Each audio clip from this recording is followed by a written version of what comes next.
हाँ जी, तो क्या हाल-चाल फिर से आ लिए आपके समक्ष। हम एक बहुत कैड़ा सा टॉपिक लेके जो कि है rotational motion and system of particles. देखो, इस टॉपिक का जो सबसे इम्पोर्टेंट सा और पहला टॉपिक है ना, वो इस टॉपिक का ही टॉपिक है। मतलब कि टॉपिक ही क्या है? सेंटर ऑफ मास। इसको कितना ही मूव करा लो, ये इस सेंटर के अबाउट क्या है? बैलेंस्ड है। तो कोई भी चीज़ कहाँ पर बैलेंस होती है, हमको वही सीखनी है, ठीक है? जैसे कि मैं इसको धक्का मारूँ चिंटू को, तो ये कहीं नहीं गिर रहा ना, क्यों नहीं गिर रहा? हमको यही सीखना है, ठीक है? एंड फिजिक्स के मजे लेते हुए हम इसको, कोई गिर गया, अरे फोर्स ज़्यादा थी, आर पर फेंक दिया बेचारा, देखो।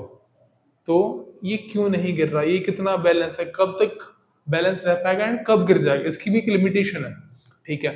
एंड वो लिमिटेशन आती है तो हम उसको कैसे ठीक करें, तो सब चीज़ हम सीखेंगे, ठीक है? तो जैसे कि बॉटल है, बॉटल बैलेंस हो जाएगी, करते हैं। तो अगर मैं इसको बैलेंस करना चाहूँ तो हो जाएगी, बट मैं ज़्यादा ड्रामे ना करूँ तो, है ना? तो ये बैलेंस कब रहेगी? ये मूव क्यों कर रही है पता है? इसके अंदर पानी वो मूव कर रहा है, तो मुझे थोड़ा सा बैलेंस रखना पड़ रहा है। तो कब मैं किन चीज़ों को बैलेंस रख पाऊंगा, तो मुझे वही सीखना है, ठीक है? तो इसके लिए एक अलग से वीडियो बनाएंगे जिसमें हम डेमोन्स्ट्रेशंस, एक्सपेरिमेंट्स एंड सीखेंगे कि असलियत में किसी चीज़ का सेंटर ऑफ मास कैसे फाइंड करें, ठीक है? बट पहले थोड़े से किताबी कीड़ों वाला ज्ञान ले लेते हैं, क्योंकि आप उसके लिए आए हो गए यहाँ पर। तो मैं जो बकवासबाजी थी वो पहले से लिख रहा हूँ, मैं समझाऊंगा आपको अब ये सारी चीज़ें, ठीक है? अब हम कुछ चीज़ें वेक्टर की रिपीट करेंगे यहाँ पर, जैसे कि एक टर्म होती है पोजीशन वेक्टर। पोजीशन वेक्टर हमको क्या बताती है? देखो, ये होती है एक्सेस, है ना?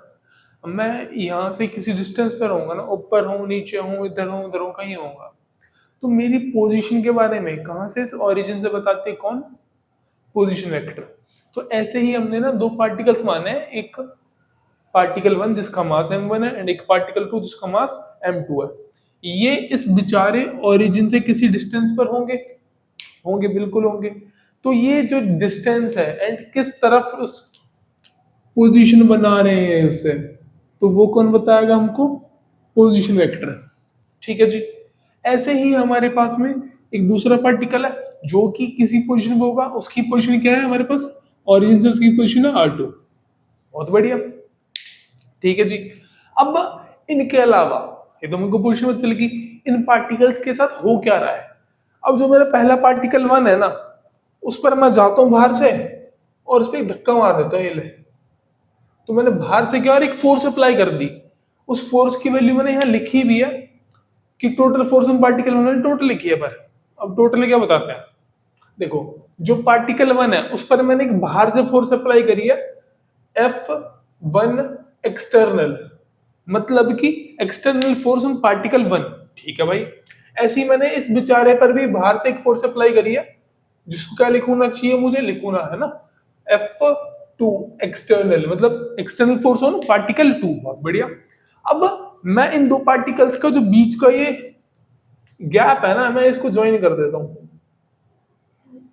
मैं इसको डॉटेड फॉर्म में ज्वाइन कर देता हूँ, ठीक है? मैंने ज्वाइन कर दिया। अब ठीक है भाई, अब जब ये ज्वाइन हुए, मैं कहता हूं ना इनके बीच में कुछ इंटरनल फोर्सेस भी होंगी। इंटरनल फोर्सेस क्या होती है? इंटरनल फोर्सेस यानी कि जब ये पूरा सिस्टम है, तो ये जो दूसरा पार्टिकल है, ये बेचारा भाई साहब इस पहले वाले को खींच रहा है,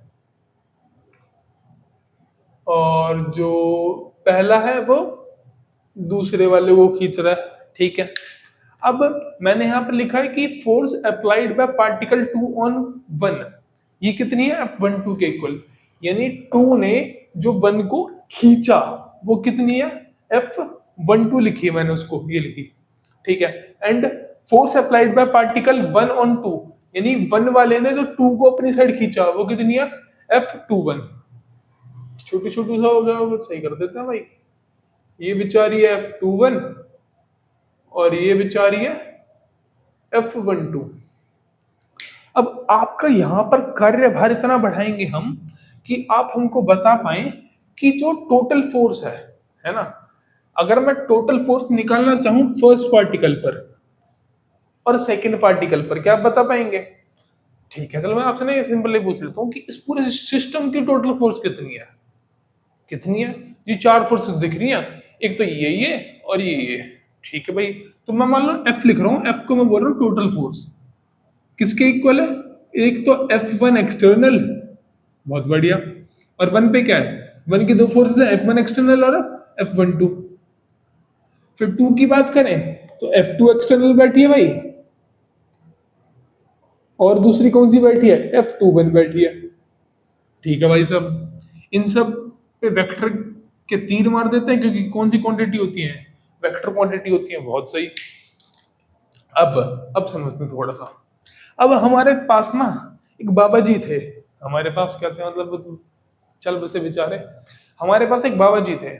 क्या उन्होंने बताया कि ये जो दो फोर्सेस लग रही हैं, अगर ये इक्वल इन मैग्नीट्यूड है और अपोजिट इन डायरेक्शन है, तो क्या कारनामा होता है? सब समझ गए कौन बाबा जी थे? न्यूटन बाबा जी। और उनके तीसरे नियम में उनको क्या पता चलता है कि जो फोर्सेस हैं, अगर वो equal in magnitude and opposite in direction होती है, तो क्या होता है? एक दूसरे के माइनस टाइम्स होती है। और मैं इस बिचारी को माइनस से यहाँ भेज दूं, प्लस बन जाएगी, तो मैंने इसको उठा के यहाँ फेंका, पॉजिटिव बन गई, एंड इसका सम वहां कितना बचेगा? जीरो। तो जीरो के इक्वल आया। यानी कि बहुत सिंपल सी बात है कि अगर मैं इस मार्कर को इधर भी खींचूं और इधर भी खींचूं और बराबर फोर्स से खींचूं, तो कहीं मूव कर रहा है? नहीं कर रहा ना। मतलब कि दो इक्वल एंड अपोजिट फोर्सेस में से क्या हो जाती है? कैंसिल हो जाती है। ठीक है, तो यानी कि जो ये और ये है, इनका सम मिलके कितना हो जाएगा? जीरो। मैंने वहां से लिखा था F12 प्लस F21 का सम कितना है? जीरो के इक्वल, तो यहाँ पुट कर दूंगा मैं। ठीक है भाई, अगर मैं F लिखना चाहूं तो ये और ये मिलके जीरो होगी, बची कौन सी? F1 external plus F2 external. छोटे छोटे लिखने की आदत है, तो थोड़ा क्षमा करें, बीच बीच में याद आता है, थोड़ा बड़े करेंगे। अब यहां से मुझे पता चला, बहुत बढ़िया। अब मुझे ना इनका कुछ फॉर्मूला बताया था न्यूटन बाबा के दूसरे नियम के तहत, वो फॉर्मूला आता था। क्या था? F equals to mass into acceleration. तो F इक्वल्स टू था mass into acceleration. M acceleration इसकी मान लेता हूँ A1 है, मास तो M1 है, एक्सेलरेशन है इसकी A1, प्लस इस बेचारे के लिए M2 A2। तीर एक्सेलरेशन में वेक्टर क्वांटिटी होती है। बहुत सही। अब क्या करें? अब भाई साहब ऐसी मैं इनको भी बटोर सकता हूँ, थोड़ी देर बटोरता हूँ। चलो लिख देते हैं, इनका जो मास है, मैं ना इस पूरे सिस्टम का मास मान लेता हूँ m के इक्वल है। मतलब कि 2 + 3 5, टोटल मास 5। तो एक मास को मान लिया m1, दूसरे को m2, इस दो को मान लिया m1, तीन को मान लिया m2, टोटल कितना होगा? 5। उसको मान लिया m, मतलब कि टोटल सम को मैं m के इक्वल कंसीडर कर रहा हूँ, कैपिटल M के। ठीक है, अब ये मास के साथ क्या नीचे एक्सेलरेशन आनी चाहिए। अब ये एक्सेलरेशन किस पे लग रही है? इसके नीचे ना मैं CM लिख रहा हूँ, हमारे CM साहब है ये, यानी कि सेंटर ऑफ मास। अब इसके बारे में थोड़ा सीखते हैं। देखो देखो देखो देखो देखो, मैं ना इस पेन को फेंक रहा हूँ, ठीक है, मैंने पेन उछाला। अब इसका जब आप पाथ ऑब्जर्व करेंगे ना, वो पलटा पलटी करते हुए गया है। ठीक है यार, कोई दिक्कत थोड़ी है। अब मैं आपसे फलाना दिखाना बहुत सारी चीजें पूछ लूँ कि ग्रेविटी ने इसको किस फोर्स से खींचा। ऐसे ही मैं ग्रेविटेशनल मैकेनिकल या किसी भी फॉर्म में कोई चीज वगैरह पूछूं आपसे, तो आप मुझे किसका बताएंगे? जैसे कि पेन था, क्या आप मुझे इस पॉइंट के बारे में बताएंगे? क्या आप मुझे इस पॉइंट के बारे में बताएंगे? इस पॉइंट के बारे में, इस पॉइंट के बारे में, इस पॉइंट के बारे में, पूरे पेन के बारे में? आप बोलेंगे पूरे पेन के बारे में, पर क्यों, कैसे? भाई एफ इक्वल्स टू एम में लगा देंगे और बता देंगे आपको? नहीं, जो हमारे न्यूटन साहब थे ना, आप उनके फॉर्मूला अप्लाई करेंगे एफ इक्वल्स टू एम में, या फिर जो भी आप करना चाहेंगे। परंतु जो न्यूटन साहब के फॉर्मूले हैं, उनकी एक लिमिटेशन है कि वो इस पूरी बॉडी पर अप्लाई नहीं होंगे। वो कहाँ अप्लाई होंगे? उनकी लिमिटेशन ये है कि वो सिर्फ एक पॉइंट तक अप्लाई है, पॉइंट तक अप्लाई हो सकता है। नहीं, उनकी सीमित भावनाएं कहाँ तक सीमित है? एक पॉइंट तक। ठीक है, तो मतलब कि मैं न्यूटन के फॉर्मूला को एक पॉइंट पे लगा पाऊंगा। न्यूटन के फॉर्मूले वैलिड कहाँ तक है, एक पॉइंट साइज ऑब्जेक्ट तक। तो यानी कि मैं इस पूरे पर लगा ही नहीं सकता, तो उसके लिए मुझे ना एक पॉइंट ऐसा मानना पड़ेगा जहां पर इसका सारा मास सेंटर्ड है, कॉन्सेंट्रेटेड है, केंद्रित है। तो हम पूरे पार्टिकल को ना मान के पूरे पार्टिकल में एक ऐसा पॉइंट मान लेते हैं जहां पर उसका पूरा मास टिका हुआ है, ठीक है, और उसी को क्या बोलते हैं हम, सेंटर ऑफ मास। एंड बार बार जब हम ये फॉर्मूले की बात करेंगे तो हम क्या ही अप्लाई करेंगे, इस सेंटर ऑफ मास पर ही सारी फॉर्मूले, सारी वैल्यूज अप्लाई करेंगे। तो मैंने यहाँ पर जब पूरा सिस्टम मूव करेगा, ये पूरा सिस्टम मूव करेगा, तो मैं मानूंगा कि इसको सिर्फ सेंटर ऑफ मास मूव कर रहा है, ठीक है। और जिस एक्सेलरेशन से मूव कर रहा है वो एक्सेलरेशन कौन सी है, ए सी एम, ए एक्सेलरेशन, सी एम मतलब सेंटर ऑफ मास। बहुत सही। और इसके ऊपर मार देते हैं एक तीर, अब प्रतिम करता है आगे। अब क्या करना है भाई साहब हमें, अब हमारे पास इस m और इनका रिलेशन तो आ गया, हाँ जी आ गया। अब कैसे करूं, मुझे क्या फाइंड करना है, मुझे फाइंड करनी है पोजीशन, एंड मेरे पास क्या है, एक्सेलरेशन। तो मुझे एक्सेलरेशन से पोजीशन बनानी है। अगर आप में चंद रुपयों की, चंद पैसों की बुद्धि होगी तो आप डिस्प्लेसमेंट, वेलोसिटी एंड एक्सेलरेशन का रिलेशन जानते होंगे, ठीक है, जानते हैं। क्या मैं बता भी देता हूँ, एक्सेलरेशन, पोजीशन और वेलोसिटी, इन तीन की बात करी। पोजीशन से बनती है वेलोसिटी और वेलोसिटी से बनता है एक्सेलरेशन। कैसे बनता है, जो पोजीशन है उसे वेलोसिटी बनानी है, ठीक है भाई बनाते हैं। तो वेलोसिटी क्या होती है, डिस्प्लेसमेंट अपॉन टाइम, यानी D R over d T. अगर डिफरेंशिएशन की फॉर्म में बात करें, डिफरेंशिएशन सुन के आपकी रूह कांपती हो तो आप तो बहुत अच्छे इंसान है, ठीक है, थोड़ा सब्र रखें। एक्सेलरेशन क्या होता है, वेलोसिटी का डिफरेंशिएशन, यानी dv ओवर dt, ठीक है भाई। अगर मैं v की प्लेस पर इस v की वैल्यू अप्लाई करूं, देखना क्या बनेगा, d बाई डी टी तो बेचारा बैठा था, पड़ोस में कौन है, v की वैल्यू क्या है यहां से, d r by d t. बढ़िया यार। अब d इंटू टी क्या बनेगा, d square r upon d t square. ये इसकी रिप्रेजेंटेशन की फॉर्म है, ये मत सोचना कि d into D t square क्यों नहीं हुआ, इसको डी टी स्क्वायर ही लिखना है, ठीक है, अभी तक समझे हम। तो यानी कि मैं एक्सेलरेशन से यहाँ पोजीशन तक पहुंचना चाहता हूँ, तो मैं एक्सेलरेशन की प्लेस पर क्या लिख सकता हूँ, d square r upon d t square, ठीक है। तो मैं इसी वैल्यू को सब्स्टिट्यूट करने जा रहा हूं। अब ये बेचारा मास, ये एक्सेलरेशन की प्लेस पे क्या आएगा, d by d t of r. R भी किसका, सेंटर ऑफ मास का, तो position of center of mass, r denotes position. m1 acceleration की प्लेस पर क्या आएगा, डी आर किसका, वन का अपॉन डी टी। अब आपको तो डी आर वन दिख भी रहा होगा, ये भी दिखेगा, अब थोड़ी देर में दिखा देंगे, ठीक है। बेचारा क्या आएगा पीछे, d r two over d t, देखिए स्क्वायर नहीं लगाया जी, लगा दिया भाई, यहां भी लगा देंगे, ठीक है साहब। अब यहां भी D R D D D D D है ना, मुझे आर आर चाहिए। तो मैं क्या कर रहा हूँ, एक प्रॉपर्टी और सिखा देते हैं, आप तो वैसे थोड़े अनपढ़ हैं, कि मेरे पास ना डिफरेंशिएशन करना है मुझे D by d t of 5t square. अगर आपको डी और डी टी तक का भी नॉलेज नहीं है तो बस अभी समझ लें, अभी सुन लें। अगर कभी भी ये करना होता है ना, तो मैं इस 5 को ना बाहर निकाल देता हूँ, इसको लिख देता हूँ D by d t of T square, और बेचारा जो 5 है बैठता है बाहर। 5 मतलब 5 ही क्यों निकलेगा, जब भी कोई वैल्यू कांस्टेंट होती है तो आ जाती है बाहर, कांस्टेंट यानी जो कभी चेंज ना हो, 5 के लिए 5 रहेगी हमेशा, तो जो कांस्टेंट हो जाता है बाहर है, ठीक है। अगर वो बाहर है, अगर मैं उसको वापस अंदर भेजना चाहूँ वैसे भेज दूंगा, मेरी मर्जी है ना। तो कांस्टेंट बाहर हो अंदर हो, डिफरेंशिएशन को ऐसे नहीं डालता, ठीक है भाई, समझ गए। अब किसी बॉडी का मास, मास हमेशा फिक्स रहता है, मास कभी चेंज नहीं होता किसी बॉडी का। तो ये जो मास है ये क्या कांस्टेंट, मैं इसको डिफरेंशिएशन के अंदर भेज सकता हूँ, भेजता है, ये बनाएगा एम, अरे मैंने तो फिर लिख दिया, ये बनाएगा D by d t of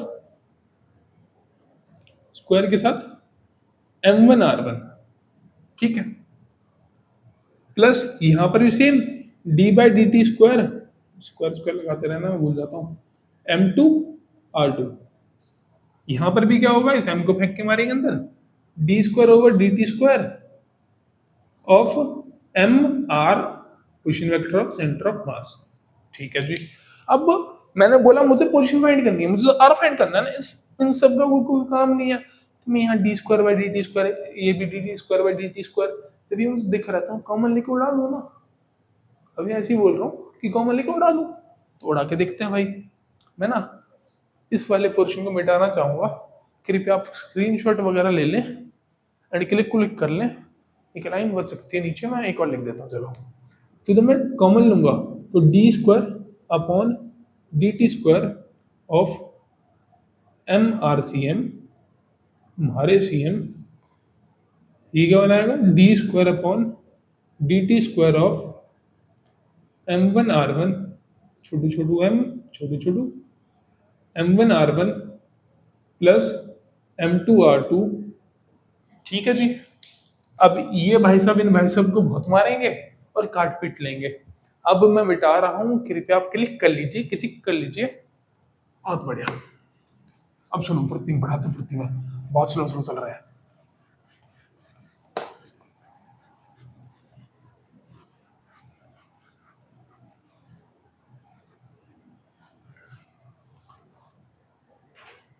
तो भाई साहब अगर मैंने इससे ये काट दिया तो क्या बचेगा, m position vector of center of mass equals to m1 r1 plus m2 r2। बढ़िया जी। अब मैंने इस m को फेंक के मार दिया वहां, क्यों फेंक के मार दिया, क्योंकि मुझे r ही फाइंड करना है खाली। m1 r1 plus m2 r2 upon m। और मैं आपसे बोल रहा हूं मेरा सिस्टम कितने पार्टिकल्स का, 2 पार्टिकल्स का, तो टोटल मास किसके इक्वल होगा, पहले और दूसरे के मास के इक्वल होगा। तो मैं जो m है टोटल मास है, इसको मैं m1 r1 plus m2 r2 के पैरों में क्या लिख देंगे, m1 प्लस m2 की टोटल मास m1 और m2 के इक्वल है। ठीक है जी। तो ये हो लिया हमारे पास सेंटर ऑफ मास की पोजीशन का फॉर्मूला एंड डेरिवेशन। ठीक है भाई साहब। अब ये तो भाई ऐसी होगी कि इसी पेपर में ना हमें उल्टी करके आनी है, तो क्या करके आएंगे, नंबर मिल जाए, तो खाली उसके लिए हमारी बुद्धि में कोई बात नहीं गई इससे। अब हम इसको अप्लाई करना भी सीखेंगे, परंतु पहले कुछ और कर लेते हैं, है ना। पहले इसको क्लिक कर लो, होगा होगा भाई साहब। अब आर तो मैंने बातचीत कर ली एंड मैंने बोला मेरे पास ये पोजीशंस हैं कुछ, मैंने एक्सेस ली थी, एक एक्सेस यहाँ एक यहाँ, एक्स एंड वाई बोल सकते हैं इसको। तो मैं जब इसी फॉर्मूले को थोड़ा और मॉडिफाई करना चाहूंगा तो मैं इसको ऐसे भी कर सकता हूँ। चलो पहले कंडीशन बताता हूँ। मैं बोलता हूँ कि अगर मान लो मेरे पास m1 और m2 बेचारा इक्वल हुआ किसी भी वैल्यू के, m के इक्वल मान लिया मैंने कि मान लो ये और ये 2 के इक्वल हो गए और ये 3 के इक्वल हो गए, मैंने कोई जनरल वैल्यू m मान ली, कुछ वैल्यू हो सकती है। तो क्या होगा, तो जो पोजीशन है किसकी, सेंटर ऑफ मास की, ये m1 की प्लेस पर भी m आ जाएगा r1 प्लस दूसरे की प्लेस पर भी m r2 upon m plus m, ऊपर से m कॉमन आया r1 plus r2 upon mm 2m, वही m से m कटा पीटी। तो जो पोजीशन बचेगी सेंटर ऑफ मास की, वो बेचारी क्या बचेगी, r1 प्लस r2 अपॉन में 2। ठीक है भाई। तो हम यहां से किसी पोजीशन निकाल सकते हैं किसी चीज की, है ना। ये देख बहुत सिंपल है। ये कब कंडीशन है, जब दोनों साइड में मास इक्वल है। अगर मुझे एक बात बता, एक बीम है, उसके दोनों साइड सेम मास के अंदर बैठे हैं, तो उसे बैलेंस करना है। ठीक है, सीसम होता है ना, दोनों अगर सेम मास के अंदर बिठा दो, कहाँ बैलेंस होगी, उसके सेंटर पर बैलेंस होगी कि ना ऊपर जाए ना नीचे जाए, है ना। तो ऐसे ही जब तेरे पास 2 पार्टिकल्स इनका मास इक्वल हो, कहाँ होगी, मिड पॉइंट को होगी। मिड पॉइंट क्या होता है, x1 plus x2 by 2, y1 plus y2 by 2, ऐसी r1 प्लस r2 बाई 2। अब मैंने ना यहाँ x y से r को रिलेट करा है, इसको भी हम सीखेंगे कैसे करते हैं। ठीक है, पृथ्वी में आप नोट करें। बहुत बढ़िया।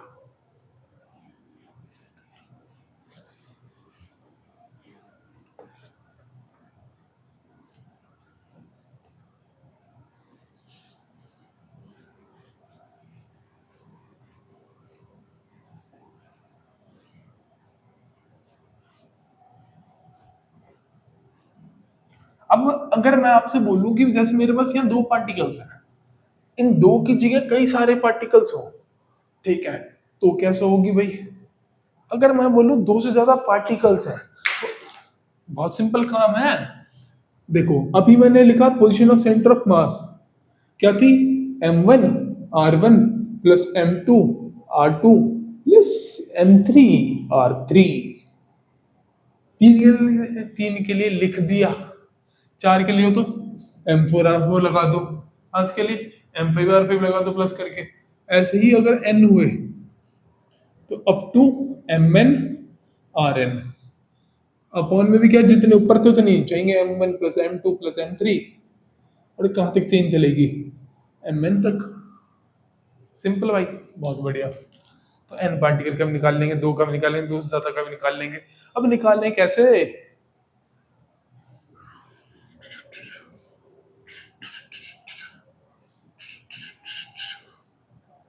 सुनो, अब ना मैं कुछ निकालने के स्टेप्स बताता हूँ आपको। मैं बोलता हूँ कि मेरे पास एक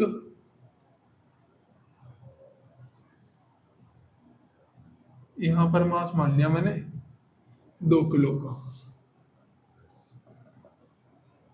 एंड मैंने एक और मास मान लिया यहाँ पर, इसे थोड़ा सा भारी सा, ठीक है, इसको मैंने बोल दिया 4 किलो का। ठीक है भाई, एक 2 kg एंड एक 4 kg, ये कुछ डिस्टेंस पर सेपरेटेड है। और मैं आपको बताता हूँ कि इनके बीच का जो डिस्टेंस है ना, ये 4 मीटर लिख देते हैं। ठीक है भाई, समझ गए हम तो। अब इनका कहाँ पर सेंटर ऑफ मास है, मैं कहाँ पर इसको ऐसे पकड़ूं कि ये बैलेंस रहे, कहीं गिरे ना, जैसे गिर रहा है। ठीक है, यहाँ देखोगे बढ़िया है, यहाँ देखोगे ये वाली साइड या ये वाली साइड कौन सी ज्यादा भारी होगी? कैप है, कैप वाली साइड थोड़ी ज्यादा भारी होगी। तो जब एक साइड मास ज्यादा और एक साइड मास कम, अगर कभी ऐसी कंडीशन आती है ना, तो सेंटर ऑफ मास हमेशा वहां खिसक जाता है बेचारा जहां ज्यादा मास बैठा है। ठीक है, तो सेंटर ऑफ मास कहाँ एग्जिस्ट करेगा? जहां पर ज्यादा मास है। तो मैं अगर सेंटर ऑफ मास यहाँ पे ऐसे पकड़ना चाहूँ ना, गिर जाएगा, क्योंकि ज्यादा मास तो यहाँ, तो सेंटर ऑफ मास यहाँ कहीं होगा। ठीक है, तो यहाँ से देखो ये बैलेंस होगा। यहाँ से क्यों बैलेंस हुआ? क्योंकि यहाँ पर इसका ज्यादा मास इस साइड पर है, तो सेंटर ऑफ मास सेंटर से खिसक के थोड़ा सा लेफ्ट लेफ्ट साइड आ गया। ठीक है, अब इसका सेंटर ऑफ मास कहाँ होगा? हल्के की साइड या भारी की साइड? हल्का भाव तो भाव नहीं देंगे, कौन देंगे भाव? भारी वाले। तो सेंटर मास थोड़ा खिसक जाएगा। ठीक है, अब मैं ना एक पॉइंट को हमेशा ओरिजिन लेट कर लूंगा। क्या लेट कर लूंगा? ओरिजिन। मैं इसको ऐसे मानूंगा, ये मेरे पास एक्सिस वाला सिस्टम है, ये एक्स एक्सिस है एंड ये वाई एक्सिस है, एंड मैंने एक पॉइंट क्या मान लिया? ओरिजिन। ओरिजिन क्या होता है? 0,0। बताना अगर ये 0 है तो उससे 4 आगे क्या होगा? यहाँ पर 0,4 होगा। इतना भी कोई समस्या नहीं होगा, आपको जानता हूँ भाई, जानता हूँ, बढ़िया वाला को तुम भी। अब मुझे बताओ सेंटर ऑफ मास की पोजीशन का फॉर्मूला क्या था? m1 r1 plus m2 r2 upon में m1 प्लस m2। ठीक है जी, अब मेरे को कौन सी एक्सिस के लिए निकालना है? मेरी पार्टिकल कौन सी एक्सिस में है? एक्स में है ना। अगर यहाँ भी x0 है, यहाँ भी x0 है, तो पूरी तो एक्स एक्सिस ही है। तो जो इसका सेंटर ऑफ मास होगा x0, वो उल्टा लिख दिया पागलो, 4,0 होगा। एक्स कोऑर्डिनेट के लिए y0 होगा, एक्स एक्सिस पे y के लिए चली। अगर मैं एक्स पे चल रहा हूँ तो भाई मैं चला ही कहाँ, मैं चला ही ऐसे रहूँ अपनी गाड़ी को, है ना, डुबचिक डुबचिक। तो जब मेरी गाड़ी चल रही किस पे रही है? एक्स पे, तो भाई में तो मोशन ही नहीं हुआ, भाई बेचारा कितना रहेगा? 0। y0 x4, बीच में भी क्या होगा? कुछ x के लिए होगी, y तो यहाँ 0 ही रहेगा। देख भी सकते हैं, उसको समझ लेंगे हम। अब मुझे क्या फाइंड करना है? x। तो जहां जहां पर r था उसकी प्लेस पर मैं x लिख दूंगा। क्या हो जाएगा? m1 x1 प्लस m2, हट जा, x2 अपॉन में m1 प्लस m2। अब मुझे बताओ m1 के लिए कितनी है? 2 kg। x1 कितना है? x कोऑर्डिनेट तो 0 बेचारा। m2 कितना है? m2 तो 4 है, और इसका कोऑर्डिनेट भी कितना है? 4 है। अपॉन में m1 कितना है 2 एंड m2 कितना है 4। बहुत बढ़िया भाई, 2 इंटू 0 0, 4 इंटू 4 16, अपॉन 2 और 4 6। कटापिटी करोगे?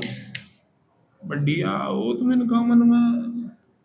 तो 8/3, 8/3 कितना होगा 2 दशमलव समथिंग समथिंग कितना 6। तो 2.6 आ जाएगा इसका x कोऑर्डिनेट। इन इस x के लिए कितने 2.6। तो वहां से निकल के आपका सेंटर ऑफ मास कहाँ पर है 2.6 के आसपास है, लगभग 2.5 के थोड़ा सा आगे है ना। तो बीचों बीच कहाँ था 2 पर, अरे खिसक कहाँ क्या थोड़ा सा 2 से आगे, यानी जहां पर मास ज्यादा है। अगर आपको लगे कि अगर मान लो y कोऑर्डिनेट आता तो, अगर y 0 ना होता तो सेम फाइंड करते भाई। मैं इसको ऐसे लिख देता, यहाँ y लिख देता, यहाँ क्या था m2 y1 sorry sorry sorry m1 y1 m2 y2 upon में m1 प्लस m2। अब m1 की वैल्यू सेम भाई 2 है, y कोऑर्डिनेट तो विचारेगा 0, m2 कितना है 4, y कोऑर्डिनेट 0 अपॉन में 2 प्लस 4, 0 0 0.6 0।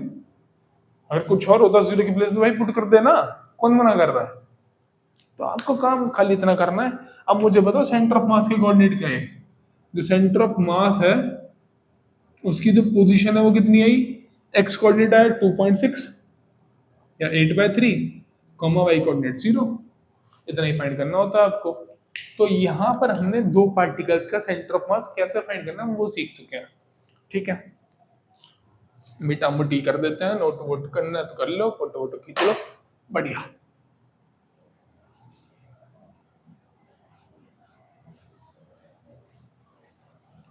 अब इसके न्यूमेरिकल्स के लिए हम एक अलग से छोटी सी वीडियो रिकॉर्ड करेंगे, इसकी थोड़ी सी डेरिवेशंस पे और आगे बढ़ते हैं।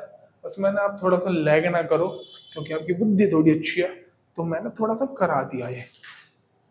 अब एक चीज सीखते हैं कि इसकी वेलोसिटी कैसी रहेगी अगर मैं इसे धक्का ही ना मारूं तो। यानी कि अगर मैं सेंटर ऑफ मास पे फोर्स ही अप्लाई ना करूं तो वो किस वेलोसिटी से मूव करेगा बेचारा, मूव करेगा कि नहीं करेगा। तो हमको क्या सीखना है, क्या सीखना है क्या सीखना है, पन्ने पलट के देखते हैं, हेडिंग इंग्लिश वाली हेडिंग भैया, क्या धक्का ना मार दो किस वेलोसिटी से मूव करेगा। यानी कि velocity of center of mass in absence of any external force. वो कहां तक तो लिख दिया है, ठीक है भाई, ठीक है। अब बहुत बड़ा टॉपिक है, बहुत बड़ा, देखिए 4 लाइन में खत्म होगा पूरी। अब क्या मानना है भाई हमको, हम निकालना चाहेंगे कि जो फोर्स का फॉर्मूला वो कितना होता है। तो वी नो दैट फोर्स का फॉर्मूला बेचारा मास और एक्सेलरेशन के मल्टीप्लिकेशन के इक्वल होता है। ठीक है भाई, अब मैं आपसे क्या बोल रहा हूं, in absence of any external force,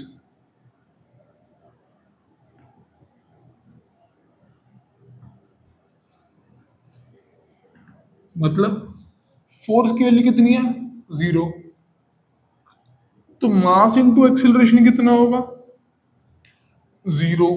और एक चीज और सुन लो, अगर कभी भी मैं डिफरेंशिएशन कर दूं टू का, टू क्या कांस्टेंट है वेरिएबल, क्या टू बार बार फुदकता फुदकता अपने आप को चेंज करेगा या सेम रहेगा जिंदगी भर, सेम रहेगा।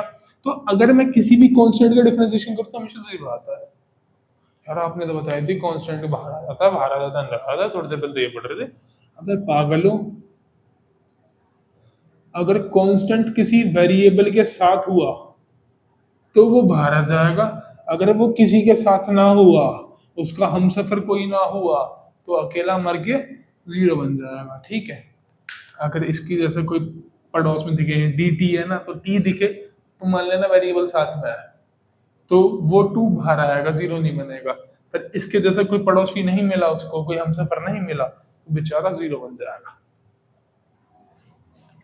तो मुझे एक बात बताओ, यहाँ पर डी कहाँ है, अच्छा आएगा भी, एम ए इक्वल टू 0 आया।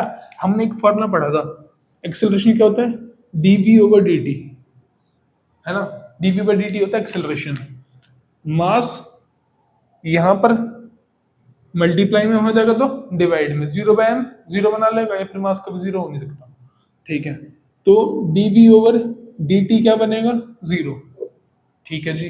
अब मुझे बताना कि वेलोसिटी या फिर किसी भी चीज का डिफरेंशिएशन करने पर 0 कब आता है, जैसे कि डी बाई डी टी में क्या है, v है ना, तो ये 0 कब आ सकता है, जब बेचारा कैसा हो, कांस्टेंट हो। दिस इंप्लाइज दैट, या यहाँ लिख लेना ऐसे, differentiation of any constant gives 0, मतलब कि बिकॉज ये होता है तो यहां से क्या पता चल जाएगा हमको, वेलोसिटी भी क्या होगी, कांस्टेंट होगी। क्या आपको ये इतना नीचे तक नजर आ रहा है मित्रों, क्या आपको नजर आ रहा है, बहुत अच्छे से आ रहा है, तो ठीक है। तो ये था हमारा कि वेलोसिटी अगर कोई भी एक्सटर्नल फोर्स अप्लाई नहीं की जाए, वेलोसिटी कितनी होगी, वेलोसिटी कैसी होगी, कांस्टेंट। अब थोड़ा समझ लेते हैं कांस्टेंट वेलोसिटी का मतलब क्या है, क्या तात्पर्य निकलता है इन चीजों का। कांस्टेंट वेलोसिटी का मतलब है कि कोई चीज जैसी है वैसी चुप खड़ी रहे, वो कोई मोशन ना करे, तो वो क्या होगी, कांस्टेंट वेलोसिटी है। सही कह रहे हो क्या, कांस्टेंट ही तो भाई मैं मूव नहीं कर रहा, वेलोसिटी चेंज हो रही है क्या मेरी, नहीं हो रही, 0 है तो 0 ही रहेगी। एक कंडीशन ही क्या है, दूसरी कंडीशन क्या है कि मैं अगर 2 की स्पीड से चल रहा हूं तो मैं 2 की स्पीड से यहीं चलता रहूं, कहीं और मूव ना करूं, डायरेक्शन भी सेम रहे, वेलोसिटी भी सेम रहे, तो इनिशियल एंड फाइनल वेलोसिटी क्या रहेगी मेरी, सेम, तो उसको भी बोलते हैं कांस्टेंट वेलोसिटी। दो कंडीशन है, या तो कोई चीज रुकी रहे, सेम वेलोसिटी से मूव करती रहे सेम डायरेक्शन में, ठीक है। बहुत बढ़िया, नोट करो, करा पॉज एंड करा नोट एंड बाय बाय मिटा दूं।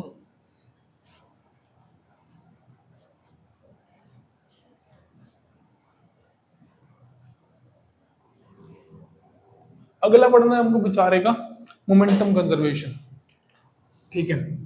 मैं डेरिवेशन निपटा रहा हूं, फिर न्यूमेरिकल करेंगे। Momentum conservation,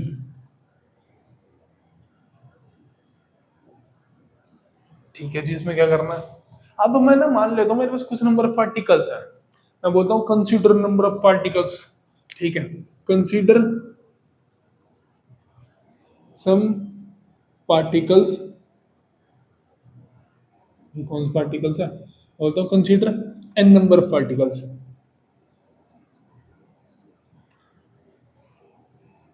of masses m1, m2, m3 up to mn, ठीक है। अरे मैं उन पे ना धक्का मारता हूँ, फोर्स अप्लाई करता हूँ, force F1, F2, F3, Fn, यानी कि हर पार्टिकल पर पहली फोर्स, दूसरे पर दूसरी, तीसरी चलती रहेगी, is applied on them to produce acceleration।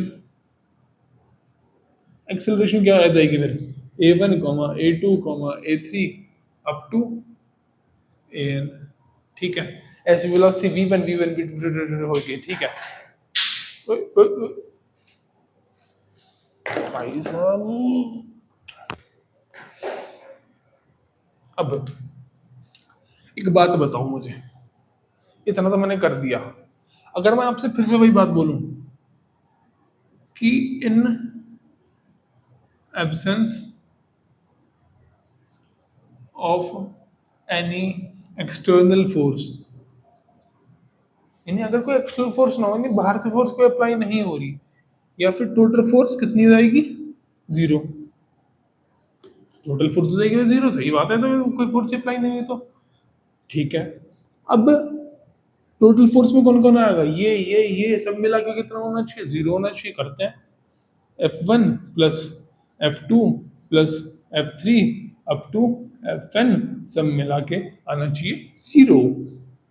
Vector vector मार देते हैं इनके ऊपर, ठीक है, वहां मार लेना वाला। तो अब इस बेचारे की मतलब क्या है, M1A1 इस बेचारे का, M2A2 इस बेचारे का, M3A3 अप टू MNAN सब मिला के क्या आना चाहिए 0।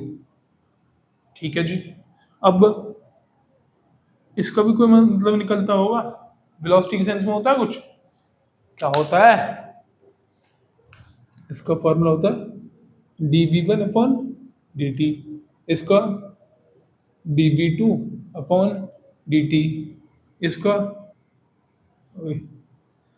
dv3 upon dt plus d by dt of vn। m का छोड़ दिया जी, लिखेंगे भाई m भी लिखेंगे, ठीक है। सबकी वैल्यू कितनी आ रही है 0। हम आपको सिखाए थे कुछ क्षण पहले कि अगर कोई कांस्टेंट है अंदर कूद सकता है, अंदर तो बाहर कूद सकता है, तो कूदापुदी मचाते हैं। एंड ये दिख भी रहा है क्या आपको, दिख तो रहा है। तो कूदा फूदी मचाते हैं, तो अब क्या करते हैं कि इस m1 को फेंक के मारते हैं अंदर, तो d by d t M1V1 plus d by d t M2V2 plus d by d t M3V3 up to d by d t MNVN equal to कितना होगा 0 के इक्वल होगा। अब ये बेचारा d बाई डी टी तो common आ सकता है, क्या बचेगा M1V1 plus M2V2 plus M3V3 up to MNVN equal to कितना हो जाएगा 0। ठीक है जी। अब मुझे बताना डिफरेंशिएशन ऑफ समथिंग 0 कब होगा, तो समथिंग क्या हो, कांस्टेंट हो। इसका मतलब कि M1V1 plus M2V2 plus M3V3 up to, momentum का फॉर्मूला बताना, मोमेंटम का जल्दी बता जल्दी, क्या होता है mv, तो मास इंटू वेलोसिटी क्या होता है मोमेंटम, यानी कि मैं मास इंटू वेलोसिटी के पास क्या लिख पाऊंगा, momentum 1 momentum 2 momentum 3 up to momentum n equal to कितना हो जाएगा 0। चार्टा मारो खींच के, डिफरेंशिएशन ऑफ समथिंग 0 कब होता है, समथिंग कितनी हो कांस्टेंट, तो यहाँ 0 की प्लेस पर क्या आना था कांस्टेंट, यहाँ भी क्या आना पड़ेगा कांस्टेंट। यानी कि मुझे यहाँ से क्या पता चला कि जो भी डिफरेंशिएशन है, डिफरेंशिएशन की एस्टेसी, जो भी मोमेंटम है, कौन सा मोमेंटम, टोटल मोमेंटम हमेशा कैसा रहेगा कंजर्व्ड रहेगा, कभी भी चेंज नहीं होता। ये वही चीजें जो हमने पहले पढ़ चुके हैं बाकी चैप्टर्स में, law of conservation of momentum, ठीक है। तो यहां से this states that therefore total momentum is, क्या लिख दिया मैंने, सही था, मोमेंटम इज ऑलवेज कंजर्व्ड। ठीक है भाई साहब, सलामी शस्त्र दें आपको, ठीक है। चल छोड़, और कुछ करवा दूं क्या, या काफी है ना, इतना ही तो था वैसे भी। तो यहाँ पर हमारी जो सेंटर ऑफ मास से रिलेटेड छोटू मोटू सी डेरिवेशंस हैं वो कंप्लीट हो गई हैं। एंड मैं आपको एक छोटी सी चीज सिखा दूं कि अभी तक ना हम एज्यूम कर रहे थे एक पार्टिकल ही है, एक पार्टिकल ही है, इसका मास कुछ, इसका मास कुछ, इसका मास कुछ, तो इसके लिए सेंटर ऑफ मास फाइंड करना है। अभी लगातार बॉडी नहीं थी कि पूरी भरी हुई बॉडी नहीं है।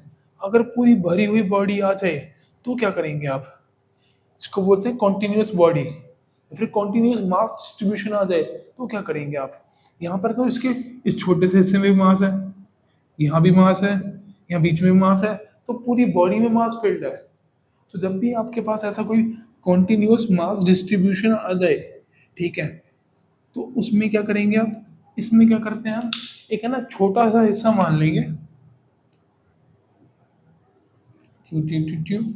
इसकी छोटी सी लेंथ मान लेंगे dx, dr भी मान सकते हैं, तो dr में दिक्कत थोड़ी है, पर भी dx मान के शो कर देता हूँ, ठीक है। अब मुझे जब भी सेंटर ऑफ मास फाइंड करना है तो पहले मैं सेंटर ऑफ मास कैसे फाइंड करता था, इसको थोड़ा सा मिटा रहा हूँ।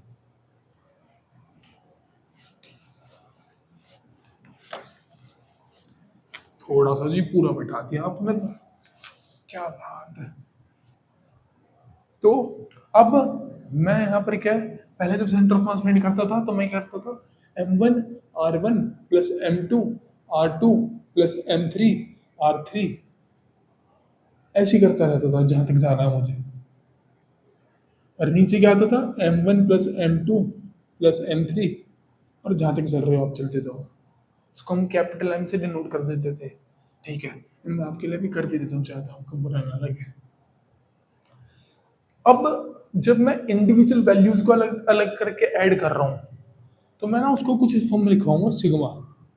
इसको समीशन बोलते हैं, जैसे कि 1 प्लस 2 प्लस 3 प्लस 4 प्लस 5, तो कितना आएगा 1 2 3 4 5 करके कुछ आएगा। तो मैं इसको ऐसे लिखवाऊंगा कि मैं यहाँ पर ना कुछ वैल्यू को ऐड कर रहा हूँ, और जो उसकी वैल्यू है वो 1 से लेके कहाँ तक की है, 5 तक की है। यानी n की जगह मुझे 1 से लेके 5 तक पुट करना है। तो मैं 1 2 3 4 5 पुट करूंगा। इस साइन का मतलब है सिग्मा का समीशन का, जो ई की तरह दिख रहा है, कि प्लस करो सारी वैल्यूज को जो आपने लिखी है। तो ऐसे ही अगर मैं अब ऐसे लिखना चाहूँ इन चीज़ों को, तो मैं इनको भी ऐसे लिख पाऊंगा कि क्या है, यहाँ पर m है, पड़ोस में कौन है, r है, मैंने लिख दिया i। अब i की जगह पर मुझे काम, मैं बोलता हूँ मुझे 3 वैल्यू पुट करनी है। कैसे लिखूँ, इसको लिखो भाई i इक्वल्स टू 1 से लेके i इक्वल्स टू 3 तक। पहले m1 r1, फिर m2 r2, फिर m3 r3, फिर सिग्मा मतलब plus plus plus, simple. Upon में क्या है, m है। और इसको भी चेंज करना चाहे तो इसको भी लिख दिया ऐसे कि नीचे m है, एम आई, इसको भी लिख दिया i इक्वल्स टू 1 से लेके जहाँ तक टू ऐड करना चाहे, m1 plus m2 plus m3। तो मैं ऐसे लैंग्वेज को चेंज कर सकता हूँ। अब लैंग्वेज को चेंज कर रहा हूँ, चेंज करते करते हमको क्या पता चलेगा, हमको पता चलेगा कि यहाँ तो सिग्मा लिखा है, पर मेरे पास तो यहाँ वहाँ इंडिविजुअल मास डिस्ट्रीब्यूशन है, m1 अलग है, m2 अलग है, m3 अलग है। यहाँ पर तो कॉन्टिन्यूस मास डिस्ट्रीब्यूशन है, यहाँ क्या करूँ भाई। तो इसके लिए क्या करते हैं, जब इसकी पोजीशन निकालनी है हमको तो हम इंटीग्रेट करते हैं। एक छोटा सा हिस्सा यहाँ, एक छोटा सा उसके पड़ोस का, उसके पड़ोस का, उसके पड़ोस का, ऐसे सारे छोटे छोटे हिस्से मान के यहाँ तक सबको जोड़ देंगे। और जोड़ने का मतलब होता है इंटीग्रेशन।